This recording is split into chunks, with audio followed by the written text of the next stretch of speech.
right. Let me make sure we live. Are we live? We live. We should be live. Hey, everybody.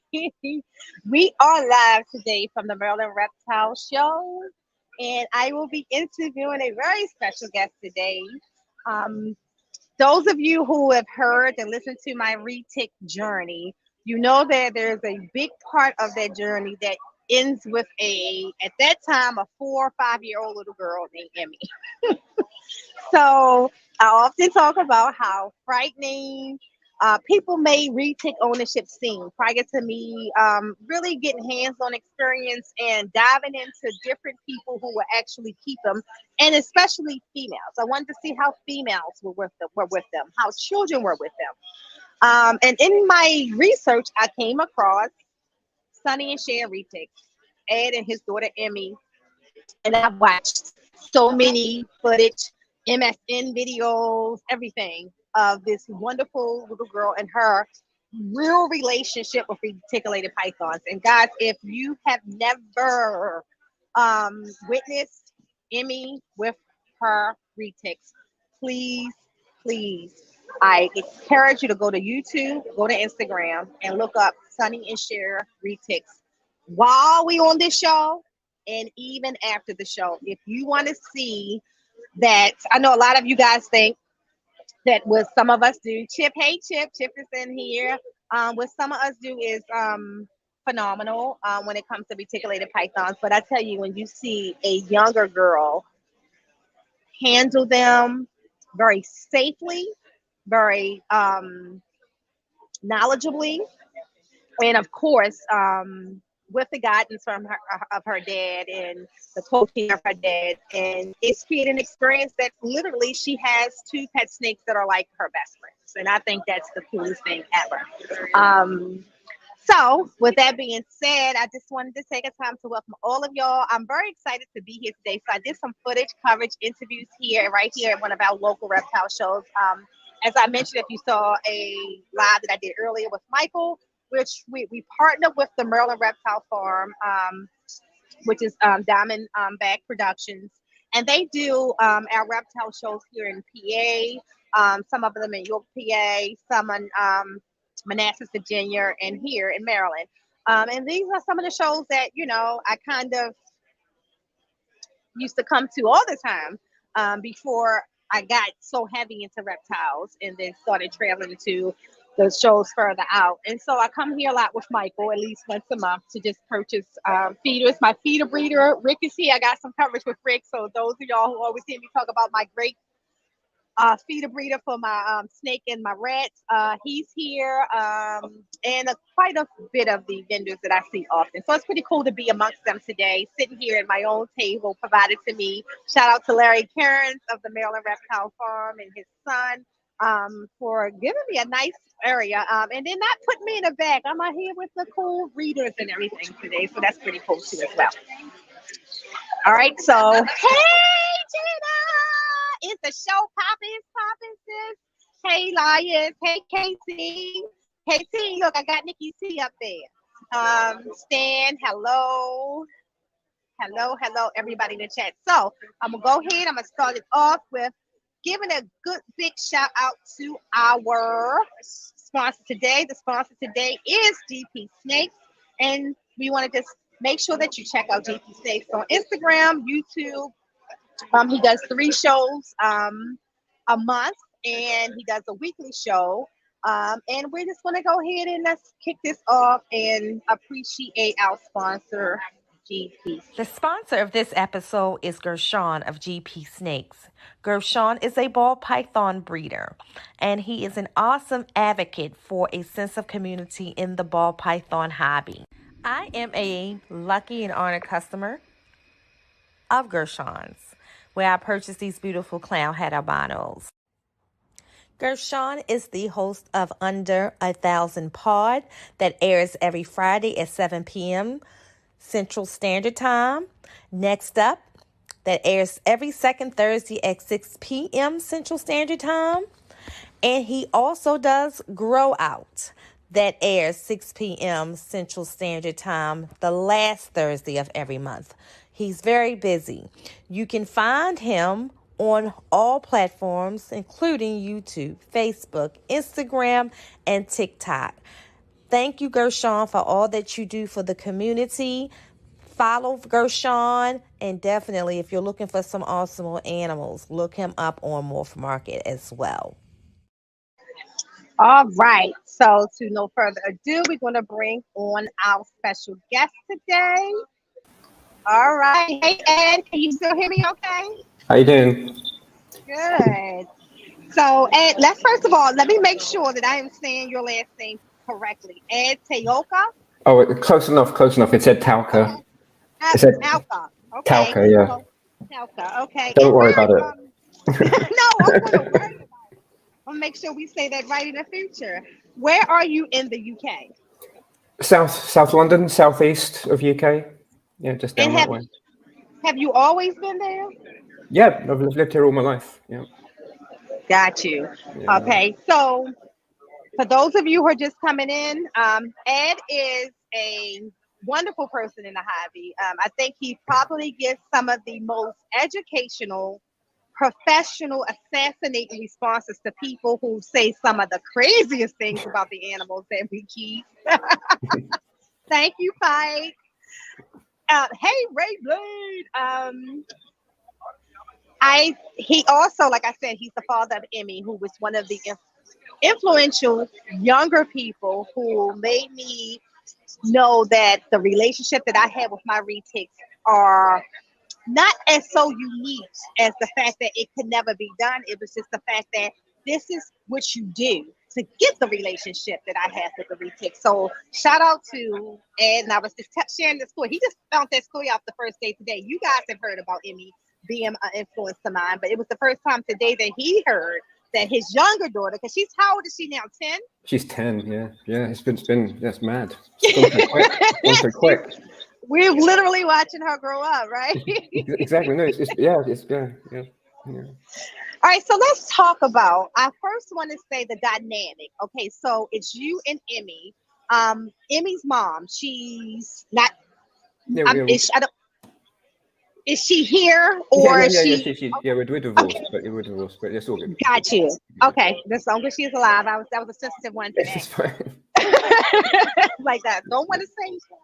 All right. So with that relation, was she into snakes too? Her mom? No. Actually, well, when we got the snakes, she was actually very supportive, and she actually, how do you say, once she got to handling them and got to know them, she really started. Well, yeah, she kind of understood that they're actually very, very good animals, and they're becoming very good pets when we got them. So and how old was Sonny and Cher? Sonny and Cher are the Retics, y'all. How old was Sonny and Cher when you got them? Oh no, just under a year old or so. Yeah, they're very, very young, just hatchlings, 2-foot bootlaces, essentially. So they were very tiny. Very tiny. So I always say I think that makes a big difference too. I think that if your relationship with your retic is so different if you get them as babies, because you kind of grow up with them and they grow up with you. Yeah, and not only do you figure them out, but they figure you out. Yeah, exactly. The thing is, if you get them as babies, it makes it easier, I think, in the long run, if you can, it makes it easier. Yes. So one of the coolest things that I like to see, and guys, I'm going to share a couple videos. I could have did videos all day with Emmy and Cher, but I'm just going to give y'all an image. So one of the stories y'all heard me talk about is Emmy teaching the retic to do yoga. So the retic emulates her. And like I said, at first when you watch it for the first time, you're thinking, because she did it more than once. So the first time you see it, you think, okay, she just gets in the periscope, right? This one I'm going to play. Sonny watched her, Ed. And we can call it whatever we want. But I want y'all to see what Sonny does behind Emmy in this particular video. So just give me a second and let me get down to it.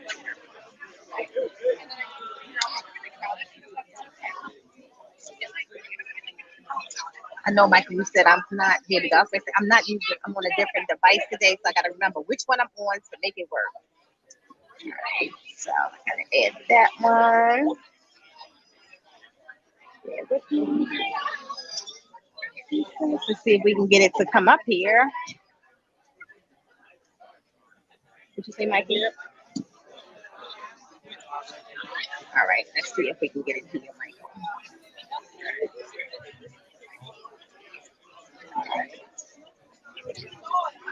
All right, here's one. Let's see if we can just get it to play from this one. Ah, dang it, Michael, it won't load. All right, guys, so that video, I guess it's because of where I'm at, it's taking some time to load, but we'll come back to it. But if you can go to YouTube, Google Sonny and Cher Retics, or you can just Google Retic doing yoga, and that's what comes up. I don't know if you noticed that, Ed. If you just type in Retic doing yoga, that's the only video that comes up. Oh, right. Okay. It was pretty cool. So what made you, is you in the UK, was Retics ever outlawed in the UK? No, they're not even in the DWA category. Not you don't need a license to keep them. And they keep them yeah. So similar to Maryland. So Maryland is the same way. So what made you choose Retics? All the snakes out there. What made you choose Retics? That is a good question. I stopped keeping reptiles a long time ago. Very, very long time ago. I always said, I jokingly said, the only reason why I'd get back into the hobby again would be keeping reticulated python. It's just the challenge of it, And I started watching, like I said, like everyone else, started watching a lot of videos and found out it is possible to keep them. Like I said, you hear a lot of horror stories and a lot of hearsay and a lot of this mixed in with the actual keeping of these snakes. And what has been the thing that you noticed that has been most rewarding with your experience with Retics? Like, what is that thing that just says, that draws you to them every day? First thing I got to see, last thing I got to see. I honestly don't know. They're the longest species of snake in the world, and to me, it's just like, yes, it's almost like having a Doberman or a very large dog, and just having this animal come to you that doesn't want to eat you, doesn't want to attack you, but just wants to, it's just quite happy investigating, just quite happy doing whatever, but nothing like how everyone else seems to perceive them. Yep. Even that, so one of the things, and you also share my theory of them being able to hear. So you have a few videos where you put your hand in and you go click, click, click, and the snake raises up, gets alert, because they in most cases they're in their sleep mode, becomes alert and follows that click, y'all, to wherever Ed is on the other side of the enclosure. Yeah, like I said, I've been reading about some of these articles where snakes can hear. They can hear frequencies, and I've been reading about this. But I've kind of stumbled this on by accident. It's just when you instinctively click at an animal to try and get them to come to you. But I noticed that they were doing it, and they weren't responding they weren't going into a hunting response. They were just literally calmly making the way towards me. And I started just experimenting with that, really. And it seems to, I don't know, it's like training cats, isn't it? It's like they'll do it if they want to do it, basically. Exactly. So what I've noticed is, first of all, I am convinced that I have half of my Retics who like music, and one of them a very particular type of music. Why? I don't know. I can't tell you what is it that they sense or whatever, but it knows that music comes on. It knows. It comes over to the side of the enclosure where the music is. The other thing that we did a video with my son. Michael, say hi to the camera. Michael's actually right here. Say hi. Say hi. So this is my special needs adult. Michael is intellectually delayed, but snakes have been a big part of his life and helping him to cope in life, from a sense of relationship, friendship, and all of that. They have been there for Michael. So I have my Molly Golden Child Sunfire has a specific fondness for him, like very specific fondness for him.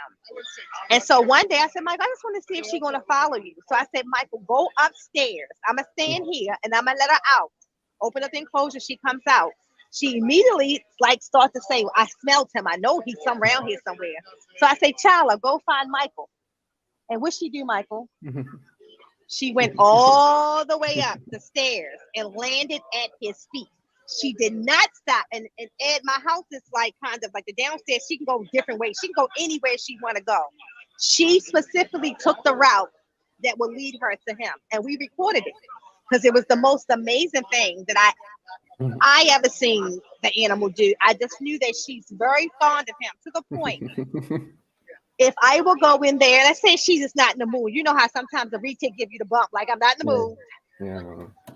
He can come right behind me, and she scoots out to him like, "Oh, it's you," and she's out. And we've done it multiple times. So for me, that's the most rewarding thing, to see how I can make their brain do things repetitively. So it's not just Ed clicked his fingers and she came at one time. No, every time I do this, it responds in this way. Okay. Yeah. So with your teachings and your coaching for Emmy, especially the younger Emmy, what were the ways that you taught her to be hands-on with the retic?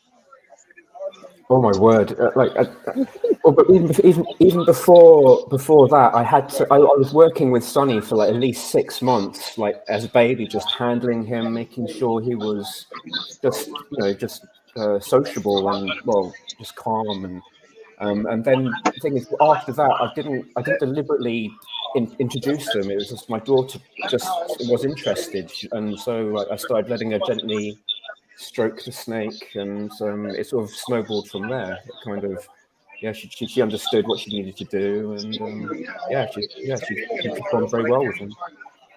Yeah, and I think that's very significant. Because a lot of people would say you cannot get children to handle them. So of course they're heavy snakes. So most children can't pick them up alone. But one of the things I do with my granddaughter is I teach her, go to the enclosure, watch for this, watch for that, watch their behaviors, and she can get them to come out. She can, just like Emmy is, she can get them to kind of coast around her, sit next to her and things like that. Now she could never pick them up. Dang it, I have some that I can barely pick up, so I would never expect her to do that, right? Hey, Mike. Now with the 2 retakes, first of all, how did you stop at 2? Like, what was it? What made you say, Sonny, Cher, that's it? Actually, it's like everyone else. I had to go and do my degree and all that stuff, and I just had to downsize for that time. So I had to find all the reptiles a good home, and that took a bit of time. And it was in my early 20s. I'm in my 40s now, and I've only just like I said, just come back to looking after retics, and it's been a very interesting journey. So Cher is the oldest, or Sonny is the oldest? Sonny's the oldest, and Cher's a year younger. And Cher's a year younger. And so Sonny is 15, 16? Oh no. Sonny is 9 and Cher is 8. Yeah. Oh, 9 and 8. Okay. Yeah. Okay. All right. And by how long are they? I know it's hard to get an actual measurement. Yeah, this is the trouble. I've been getting inconsistent measurements, but they're around the 15-foot mark. But the tape measure is only 15 foot, and they're in that bracket basically. Okay. 15, I think. Yeah, they're very hard to measure because of how they move. So normally what I do is, if I get that rare moment that they line up alongside like a door frame or something like that, I'm like, okay, this is a good time to measure. Because you can measure the door and say, okay, you were right here, and this is the door, so this is how big you are. But it's hard. So I laugh when people say, oh, my snake is this feet and this amount of pounds. How did you get those numbers? Because my vet can't even weigh it properly. So for you, at this point, so you went to get your degree. What do you do? Because clearly you're very intelligent. But what was your degree in? Oh no! Basically, I've got a degree in music. I'm a deep tissue massage therapist. Okay. My job. So you have no medical background. Everything that you have is from reading books. And I don't even bring up experience, but I've got experience with reptiles growing up. Got you. Yeah. So outside of the retics, before you got the retics, what reptiles did you keep coming up? Quite a few. My mom got some tortoises when I was like 6, and we had like four of those, and then I got my first garter snake at 9. And then got some water snakes and a corn snake and some ball pythons and some bugs. and it went on and on. I had this huge collection, but they were all very tame.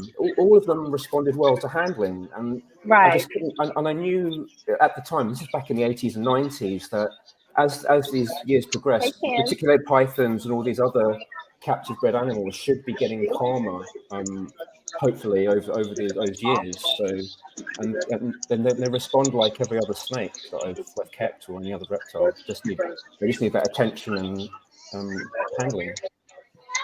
That's it. Like, so I do believe, like we both said, get them early, attention, handling, and freedom. So that's another thing. I do believe that they need that freedom, and you give yours a lot, like especially during the summer months. You know, they get. I really try. I don't want them cooped up in there. But the thing is, as soon as it's hot enough, I'll let them out as much as I can. So, yeah. And I love it. And I love how, again, you take Emmy. Emmy sets up her little picnics out there, and the retic becomes a part of her daily life. Like, it's amazing to see how she relates to them.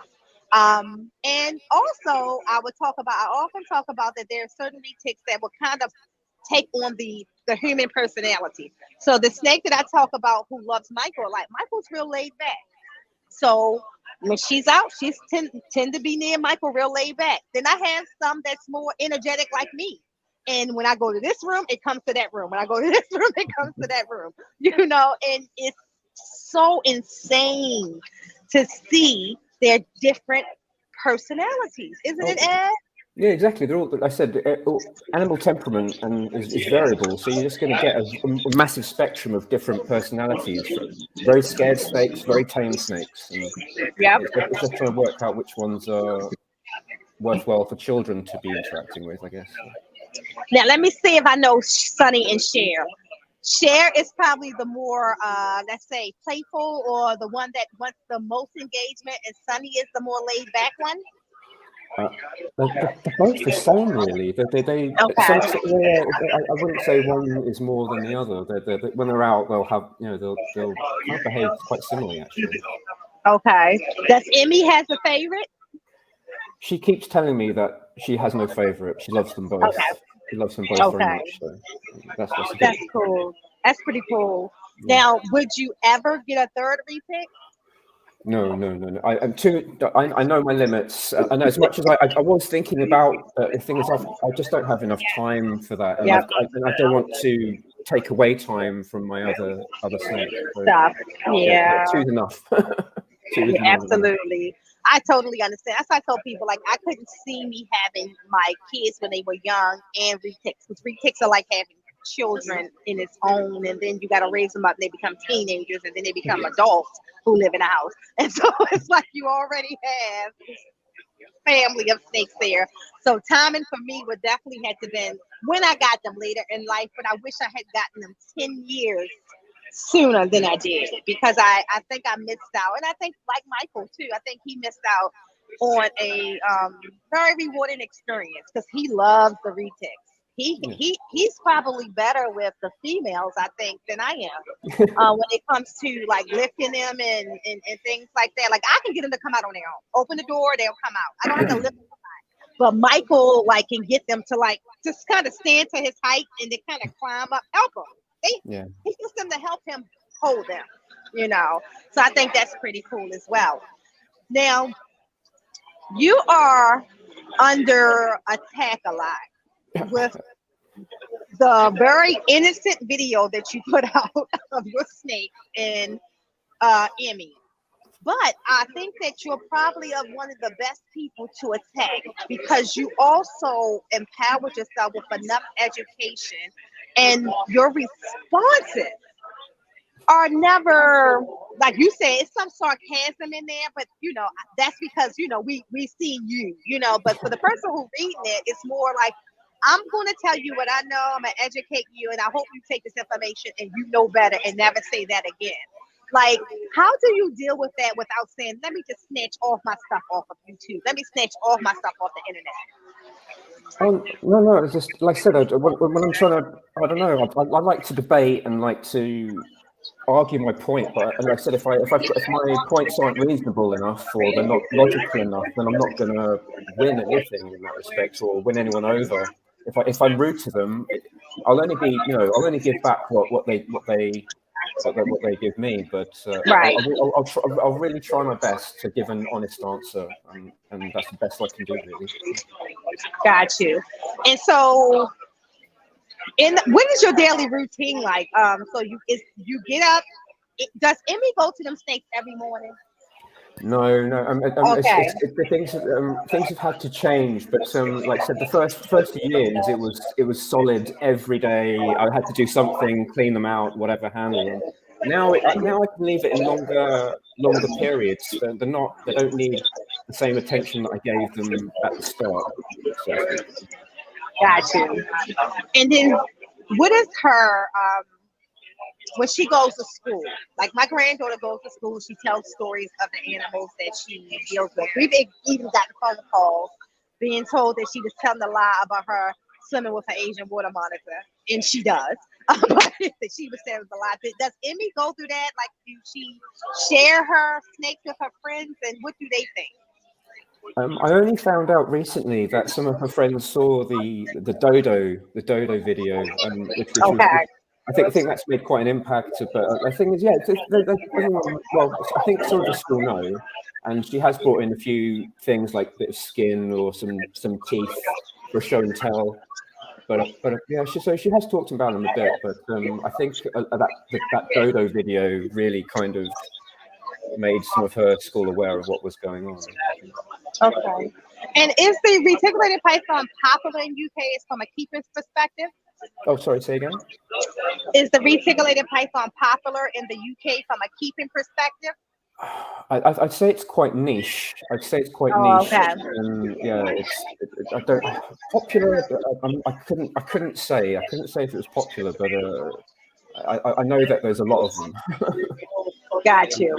Okay, because like here is, depending on what state you are in, but most people don't, of course, keep them because of the stigma behind them, unfortunately. And one of the reasons why I try to cover them on this channel and a lot of it on my YouTube and share like your information and things like that, because I think that we could benefit, from having responsible people who understands that the animal needs way more socializing time, way more conditioning time, more time outside the enclosure if you want a animal that's easier to engage with, put it that way. Yeah, I think that will make it a lot easier doing that. Yes, definitely. Yep. Now also one of the things that I try to do is I would like to see, and then I would like your opinion on this, because when it comes from a children's perspective, I only have my granddaughter to relate to it. I don't know a lot of people who have reticulated pythons who have small children. But in my experiences, I wish I had been exposed to them. Now, of course, I can't use myself because I'm almost 50. And if I say when I was younger, they were F1. I didn't want them then. I did not want them then.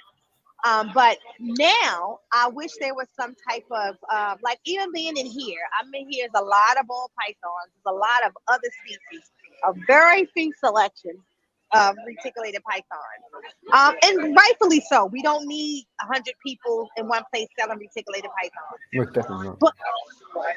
But I do think that we need to have more educational programs behind them. I do think we need to have more information out, positive information out there behind them.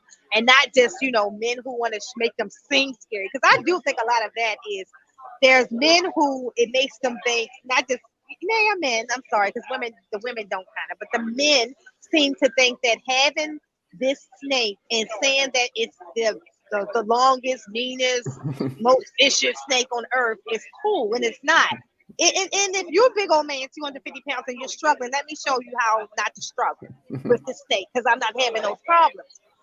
So what do you think we can do better, the yous and the eyes of myself, to do better to create a better image of them in the media? Exactly. This is the thing.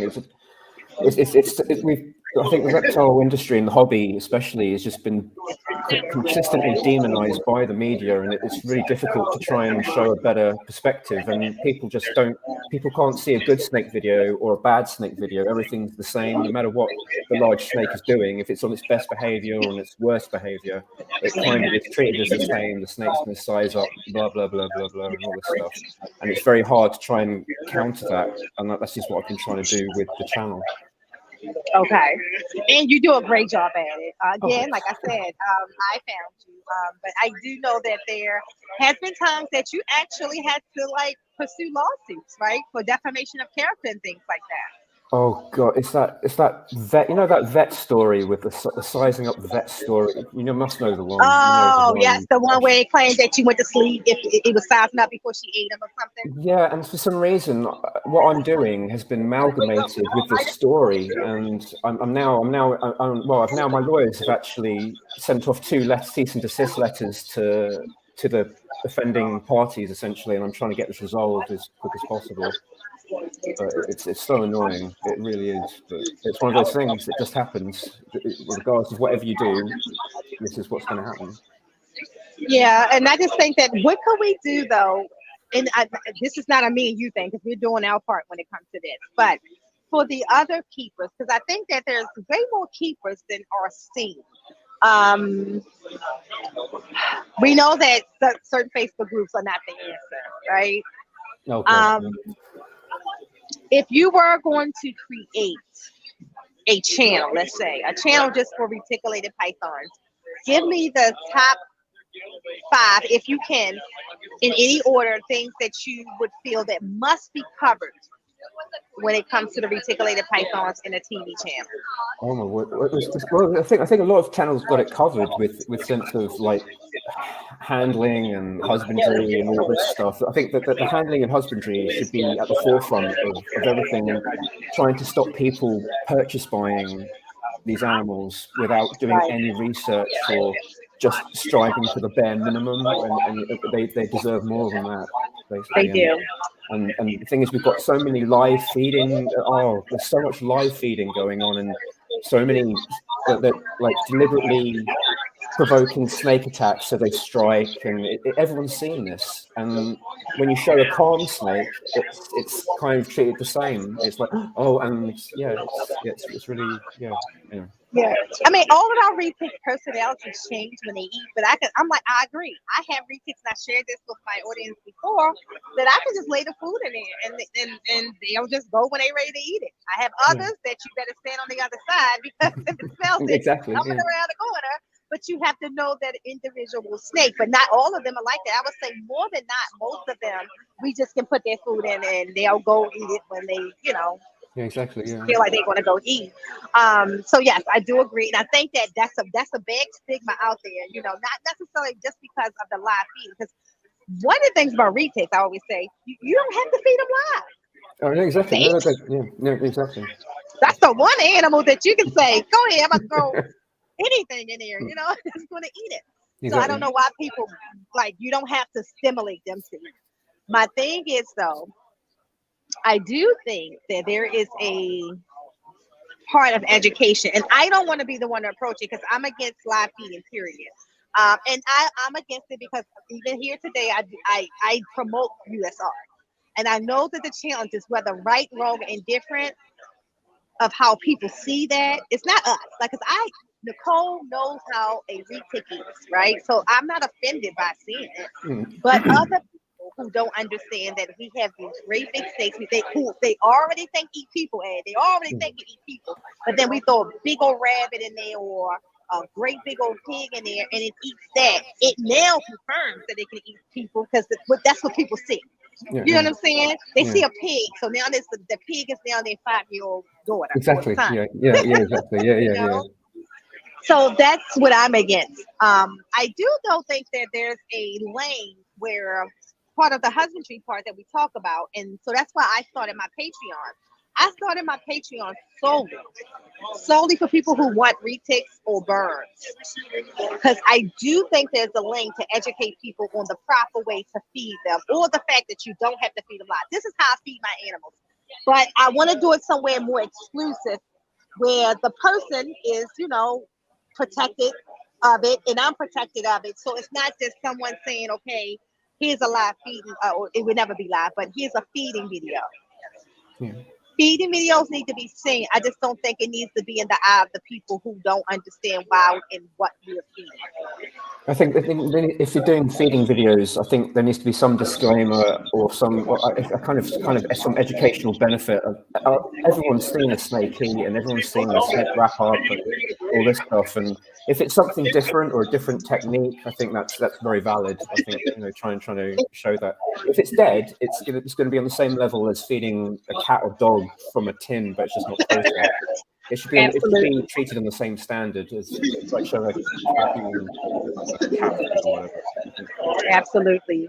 Now, what was your most challenging situation with the retake? Was it when Sonny did get into breeding mode, or have you had any other challenges greater than that? That was probably the most extreme behavior when Sonny went into breeding mode, and but like I said, it was understandable, and I said it's something you have to be prepared for. If you need to be prepared for that sort of thing to happen. But those I say I forgot. I've lost my train of thought. Sorry. I just No, you're fine. We were just talking about was there anything worse than that? Because they seem to be, just in such good charms all the time. But that was the one time. Yeah. I've accidentally hurt them. Like I said, treading on the tail, chucking their tail in the enclosure door. I've done some things, and they've been very forgiving. They haven't lashed out. They haven't behaved. They've turned around and wanted to know what's going on, but they didn't attack me whilst I hurt them, and that was purely accidental. And they seem to be very, very forgiving. Yeah. So one of the things that I try never to do is like make those type of mistakes. But sometimes they do it themselves. And I'm giving you an example. I like to bring my retics out, most of them all at the same time, especially the ones who are the same size. I love to see them just all around the house. But that's hard because they climb. Retics are big climbers. And literally one day we have like this it's like, I can't call it a rack, but it's almost like a metal rack, kind of. It's not a rack. We put like flower pots and stuff on it. Okay. And the retic grabbed it. And the retic knew it had it. And it went to move, to bring the whole, and I'm running because I see what's about to happen. And I didn't want it to smash the spine of the snake. But in doing that, I slide under and bend my wrist back trying to save the snake. And we laughed so hard. My husband said, look at you're going to kill yourself trying to save the snake. And the snake looking at you like, girl, what are you doing? But that was all I saw. So the power of that snake to be able to bring down this great big old rack with flower pots on it tells you how strong they are. Yeah, they're very, very strong. Really strong. Like intentionally. And like he's looking at me like, what is she doing? And my husband is laughing his butt off. They're going to be the death of you. But for what you said, by them being so big, there's injuries that can happen to them that they can endure, unlike most other snakes. But then there's injuries that can happen to them that they can't. Exactly. Yeah, exactly. And so we try to avoid that. But I do also notice that, hey, let me say hi. Hey, Glenn. I also noticed that that when they're out together, they are very communal. Like people would say that retics don't like other. No, my retics play together. That's how my retic got pregnant. Oh, right. Okay. They were supposed to be. It was a play date. It was a regular play date. The next thing you know, we turned around. I didn't even know that. She was ready. Like, and they locked in a minute. And then I looked to my husband, I looked to my son. I was like, well, what are we supposed to do? My husband said, well, what we're not doing is unlocking them. You better wait until they let each other go. So they love to be together. Now, I will say that you have can you just share your perspective on U.S. art? And like, I know there's things that you believe that we could do better, and that they can do better when it comes to the animals. Can you share some of your perspective? Like I said, it's not that I don't like US Arc or I hate US Arc. It's nothing like that. It's literally I've tried to look at their statement and their mission briefing, and I still don't find it particularly transparent. Like I said, I'd like to know where those funds are going and how the money's being used. And I just don't. I have more questions than I have answers with the actual. I'm sure it's a great organisation trying to help. You know, trying to combat some stupid legislation or whatever. But from an outsider looking in, I'm seeing a few problems with it, especially with some of its own members. They're not obeying what USARC wants them to do. And Right. like I said, if I was a paying member, I would be quite angry with those people that disregard those rules. Well, I would say, reading and hearing some of that, you have some legitimate concerns. And one of the things that I'm trying to do is open, get the community more involved so that transparency is there.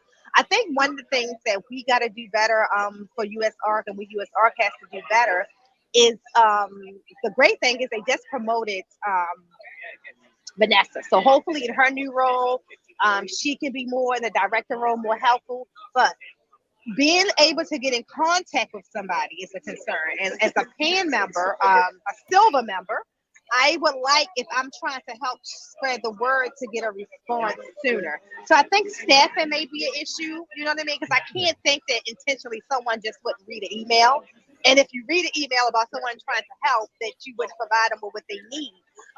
So I'm trying to tap into, because I know Elizabeth in or Florida, she's very responsive. I have her on my phone. I can text her and she will respond.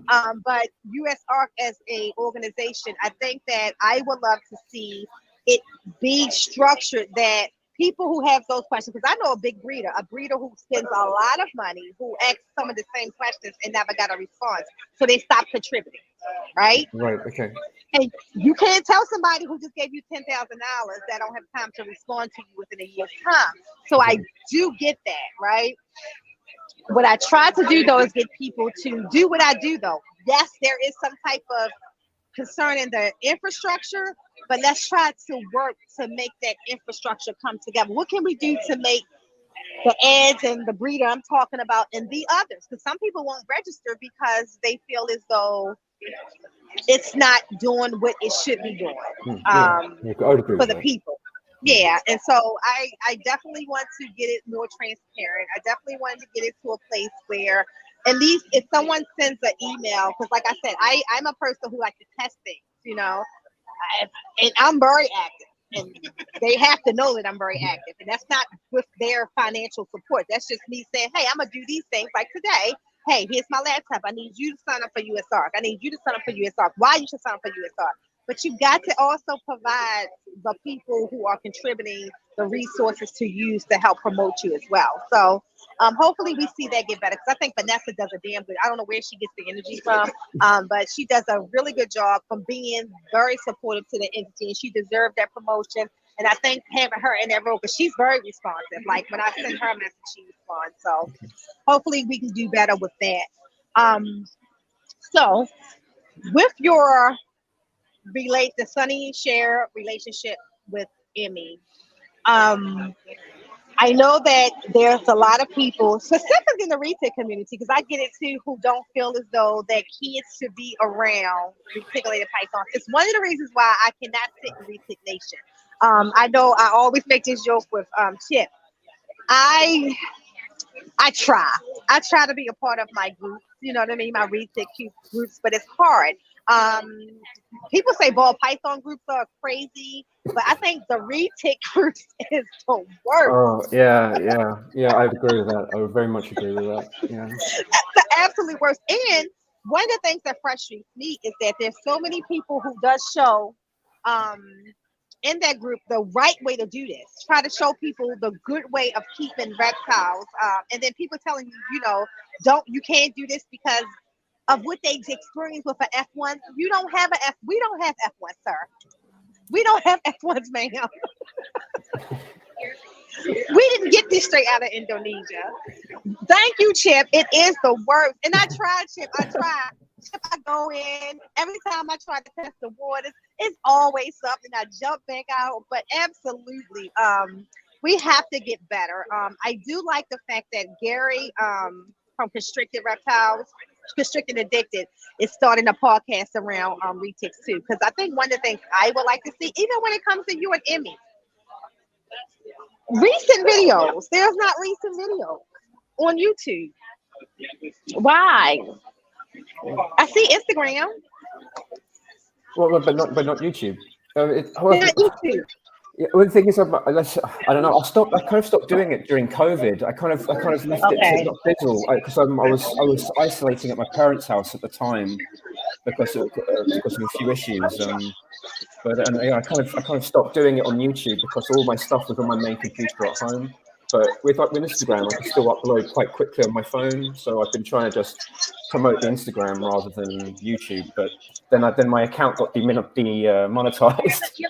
But I'm just quite happy just posting videos and just to enjoy doing it. So it's fine. Okay. So right now, most of the activity will be on Instagram and Facebook. Yeah, but I'm trying to upload as much as I can to YouTube at the moment. There's so much that I haven't uploaded, so I've got to try and do that at some point. Okay. All right. So I know that you're very busy.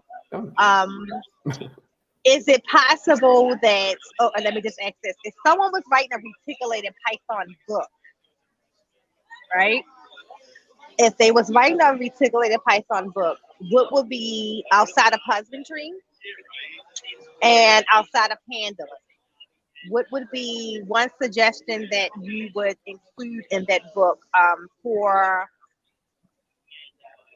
this will be a book for a new retic keeper, not for someone who has kept them. Oh my word! I don't know. What I would say is that I wouldn't go to a pet shop really for a reticulated python. I would go directly to a breeder, like a reputable breeder, and it will make your life so much easier. And like I said, you should be able to see the parents. You should be able to see how they're raising their snakes, and it will just make. I think, I would try and pursue that rather than like go through like pet shop channels or something like that. Got you. And did you purchase your animals in the UK, or did you purchase them from here to the UK? Oh no, I got them from a local breeder, a good friend of mine, James Coppen, from Imperial Retics, and I got my first snake from him, and then immediately a year later I got another snake from him. And they were just wonderful animals. He did a very good job with them.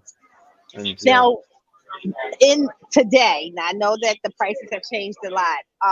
In the UK, have you experienced like deep dives in the pricing on most mainlands?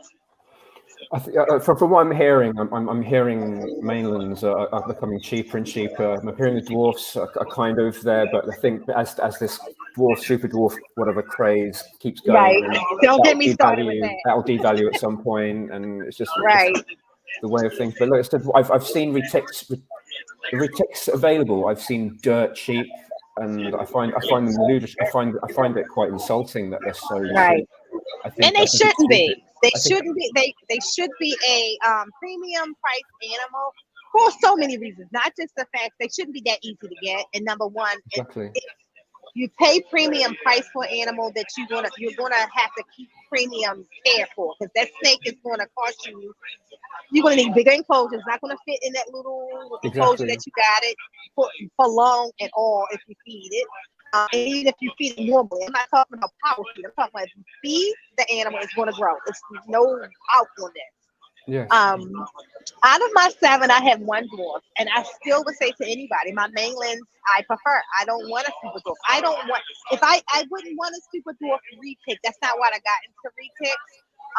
And with this new thing of trying to make them smaller, I think that sucks. I think you should make small retics because some people want small retics, but I don't think that you should forget about the people like myself who don't want that little retic. I want a mainland. They're more confident.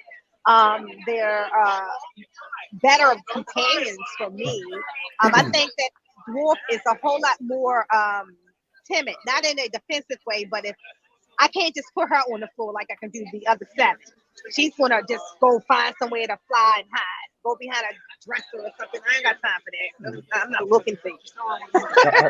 The thing is, I think the dwarf thing is a bit of a misnomer, kind of a red herring. It's like they still get quite big. I think some dwarfs still get 15 odd foot in some certain cases, or 14 foot, that sort of range.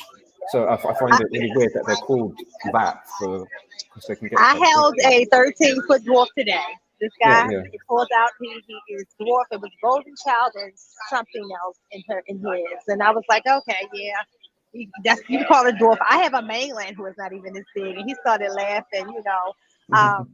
I do think that I hate that whole, and Chip knows this. I hate this whole dwarf, super dwarf, mainland this whole little competition.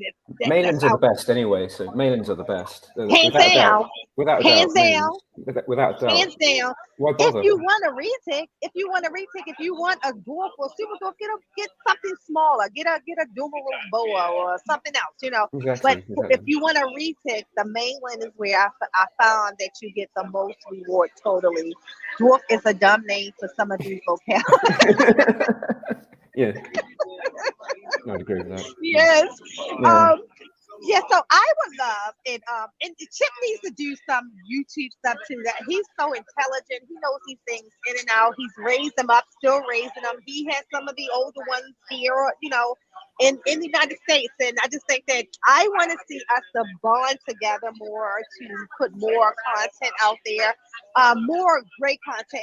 And someone even posted the other day, and they said that a lot of times. And I read this, and I just said, let me just respond this way.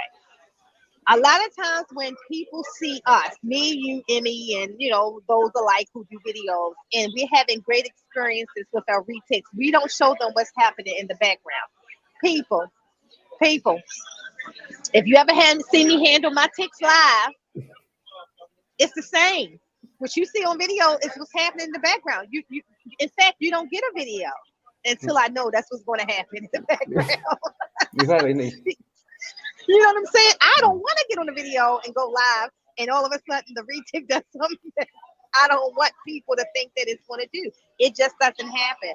The ones that you see is of age, and those are the ones who I have built that consistent relationship with. Those are the ones that Ed and Emmy had built that consistent relationship with.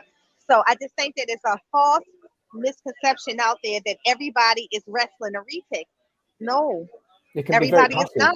You can be very passive when you're trying to handling them. You don't have to be so forthright and so forceful. Absolutely, without a doubt. Absolutely. And even waking up a retic, or just knowing, like I said, I know that if I have one that's being stubborn who prefers my son, Michael, I call right upstairs. Michael, go get her, and I move on to the next retic, get the next one. But it's that knowing your animal too. You know what they will do under this condition and what they'll do under that condition. I will say, when it comes to them, I don't think no one gets an experience like we do, except for a person who maybe own a king cobra. But even then, I think that's a more deadlier, experience. But there are some king cobras who are very intelligent, and their handlers can handle them as such. Oh, without doubt. I think from what I've seen, I think venomous can respond just as well as non-venomous, if I'm being brutally honest. But I said I just couldn't take the risk of hogging a hospital bed, or I just couldn't have that. I just didn't. I wouldn't. It's going to happen if it was. I just couldn't keep venomous. And that's what I say. Like, if I'm going to get bit by a retic, it's going to be a bad bite. But it's not like a bad bite that's going to take me out of here, most likely. And waste a hospital bed, basically. I don't want to waste a hospital bed or waste anti-venom that someone else, you know what I mean? It's definitely. But I think that there's nothing, and I'll say to anybody, there's nothing more rewarding to, like, even now having the one that's gravid. She won't move the whole bottom half of her body, but she still wanted me. So I had to sit my chair, and I recorded it in front of her enclosure just so I can open the door, just so she can come out. And I touched her little tongue, and she just wanted to feel me, like, I know that I'm gravid and I'm not myself, but I want you to know that we need to still see each other right now. And then after that, how you doing? Yes, it is. How you doing? Thank you. Yes. So I'll be out here more often. Yeah, thank you. Reptiles and Cocktails is the one I'm doing now. My Lady Tens Exotics on YouTube. I don't, but Michael can. I'm sorry, Ed, hold on one second. Absolutely, I'm gonna give you this. You can go right here, real fast, and Michael can help you get that set up. Because I didn't bring it. Did I? Yep. Hold on, let me go here.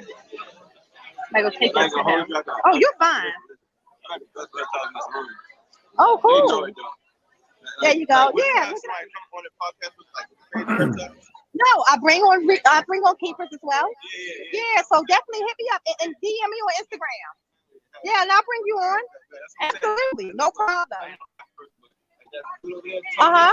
He helped me like really get to the place where I'm at right now. Okay. There's a couple people from West Virginia that's not here in Texas, but they're the real people that like really help people. But, like, Yep. Like everybody else, they just want to get your money. Oh no, They hit me up on the DM. $3,000 on the snake and spend another $2,000 on the snake. Give them $5,000 so they could get the money. Yeah. They don't want us to breed, and so we can get the money.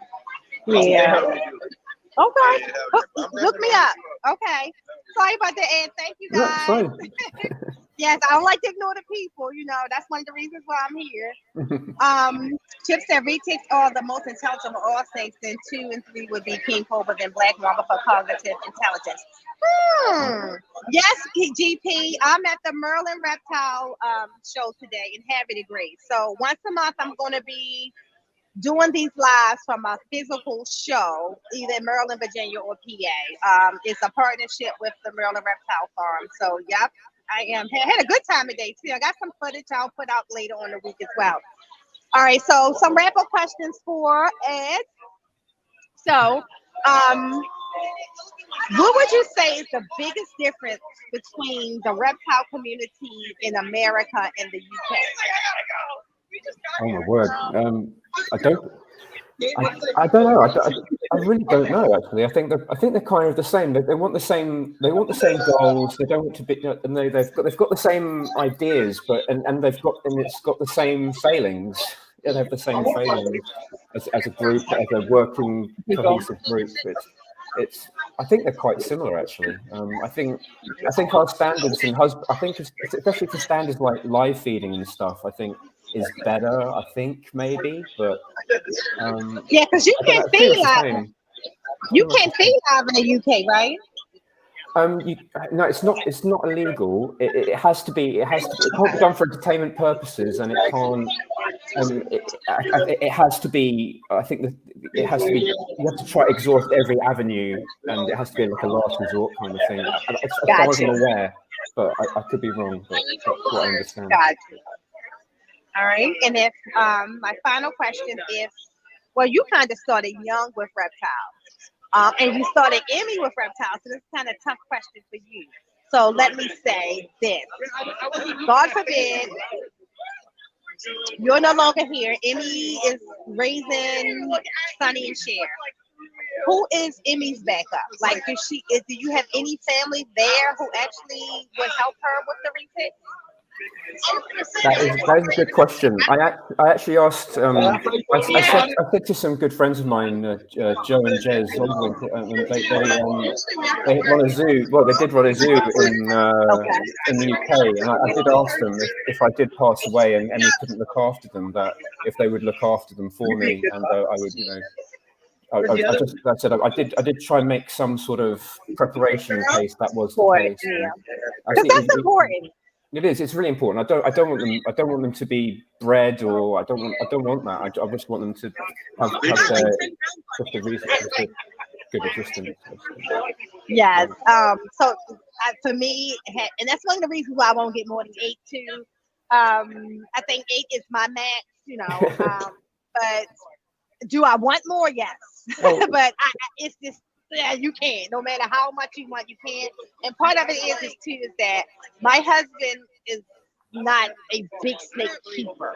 And so if something, God forbid, should happen to me, you know, he has Michael as a backup, but somebody has to back up Michael then. And so I do have some nephews, my nephew who comes and helps take care of the animals and things like that. But one of my biggest thoughts is that what happens to my animals? And so we always got to plan those things out. And me and my husband do a good job of talking about that and having those conversations. Michael is aware of what the expectations would be for him as well. So I always ask people that, because I think that's the one thing I would want in the book, is to make sure people know that these snakes most likely will outlive the person keeping it. And if it does, the thought of a snake or any animal just being unhappy or uncomfortable just shrugs on my nerves. And so for my thing is that start having an animal to engage with that person. So therefore, if God forbid something happens, it's not throwing them into some strange environment. You know what I mean? Where they don't even know who this person is or anything like that. That's why I don't like rehoming animals. I just think that it's torture to an animal to rehome. Well, I think that's actually a very important point you just raised. So I think before you even get a snake or any animal, you should always try and find a plan B. What happens if you lose your house? What happens if you have to go somewhere? And I think that should be a top consideration before even getting one of these or any animal. It's like there has to be a plan B, so the animal's not abandoned. And these are choices. These are things that I did consider before even getting the animal. I do have a plan B, and I have had to use my plan B effectively. Right. I think that's very important. What you just said. Yeah. Well, I just so appreciative. First of all, I'm glad to be doing this from here. I'm glad that it's you. I'm glad that the sound works. That was my biggest thing. I was worried about the sound and the internet and everything was sound here as well. It's been a really good day, guys. Doing this here live from the Reptile Show. I know there's some other shows going on, like the NARBC is going on right now in Texas, so a lot of people are there. I know it's another show that might be just going on here in PA. So it's a lot of shows going on here today, but it's really cool to first I learned today, Ed, that the next time I don't normally bring my animals to reptile shows. And so somebody asked me that when it gets warmer, maybe not bring them in the facility, but maybe to bring some of the retics, because they have this, it's like a farm around that you can bring on the outside of the facility. And I might consider that. I don't know. I'm very funny, especially about my retics. Like something like mites, Yeah, mites. If it's ball pythons, okay, that's one thing.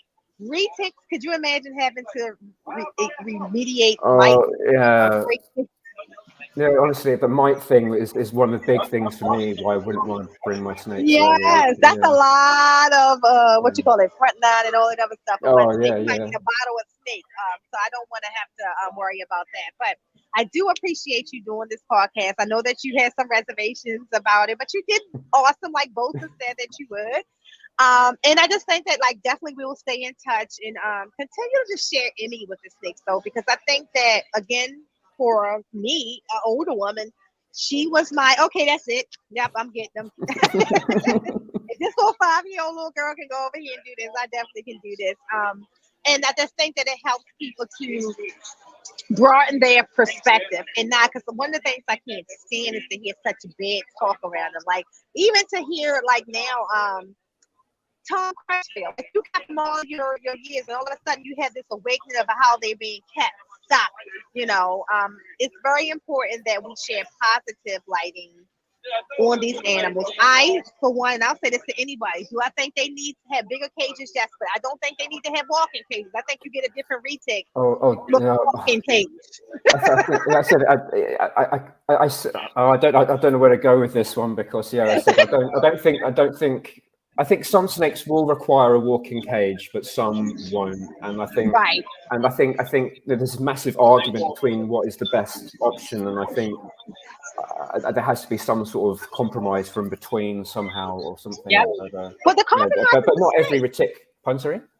I said the compromises look at the snake, because I can tell you, out of my 8, I only have one that I think that if I put in a large enclosure would actually use all that enclosure.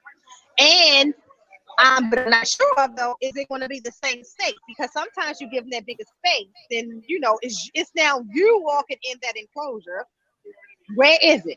You know what I'm saying? Like all the body language and all that stuff that you have to watch, you can't see it walking in the big enclosure. Yeah, I think there is a safety issue as well when you start opening up that space. I think there is a safety issue, but like I said, it would have to be down to the individual husbandry of the the animal, whether they like it or not. If I got one who's in an 8-footer, and she probably only used half of her 8-footer until she comes out, then she'll move around. I have others who use all the 10-footer. You know what I mean? Like, it's different for each one. And I think that some of them you can do a disservice putting them in a room size enclosure.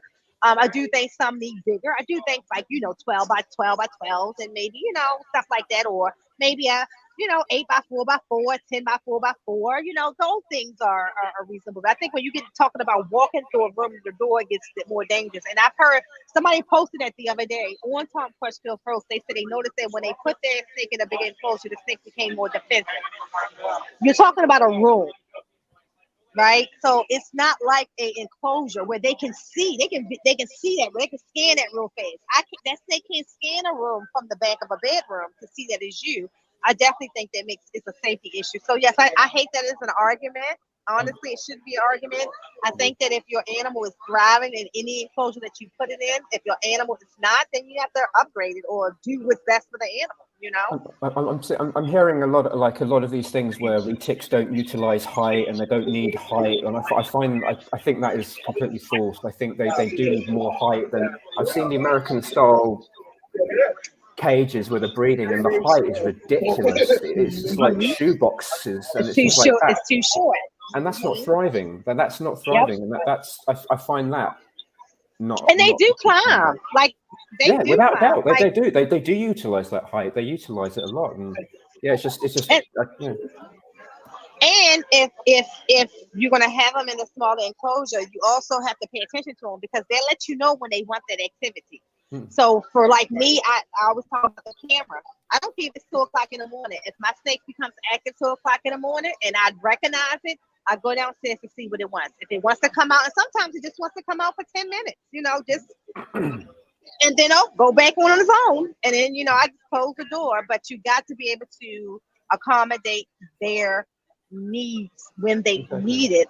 And someone says, your snakes don't rub off their faces. No, because I give them what they want. They run me. I mean, from that perspective, they can't get out. They can't get out when they want to. So I'm their only way. So yes, I will wake up in the middle of the night to give them what they want. And typically it's something brief and then go back to sleep after that. I think it makes for great relationships, not just with me. Like I said, my husband wasn't a big snake handler. He handles the retics now because they're easy to handle in his eyes. He feels as though, okay, she wasn't lying. They're not trying to kill me. Exactly. As soon as someone handles one for a few seconds, that fear and it just goes. It's like what am I worried about, kind of thing. And especially when you've got a nice, well-tempered snake. Exactly. All right, guys. So we're gonna wrap this up with Ed. Ed, thank you so much. Thanks for having me. Check out Ed, Sonny and Cher Retics on YouTube, on Instagram. If I know, Ray from Alluring Serpent posted a couple of the videos there, and so they both got them started. Check out the videos. Especially if you're a person who probably have been on the fence about the big snake type of thing. Do I want to retic? Do I won't? Watch Emmy. Young Emmy to 10-year-old Emmy handle her retics. And if Nicole couldn't convince you, I guarantee you that she can convince you that they are amazing, amazing animals. So please, Ed, for her, tell her thank you. I will do. Thank you so much because she definitely, thank you, Stan. She definitely helped me in my final decision making when it comes to the retics. And I still, anything, like I said, I know it's nothing on YouTube because I still watch anything that posts. I think something popped up a couple weeks ago. It was an old a video of her having tea. I think it might have been MSN or something like that. It was a TV show that popped up, and I'm like, that's Emmy. They're like, everybody looking at me like, okay, calm down. She's been on TV quite a lot recently. Yeah, it's been really bizarre. But yeah. That's so cool though, and that's good for her. Good for her journey, sharing her journey, and making sure everybody gets the best of these animals. So with that being said, guys, we're gonna try to enjoy the last 2 minutes of the show and wrap up and take it on back down the highway. Ed, you have an amazing day. Thank you so much. Thank you for having me, and I'll see you later. Alrighty. Okay, bye-bye. Bye-bye to the chat. Everybody have an amazing day.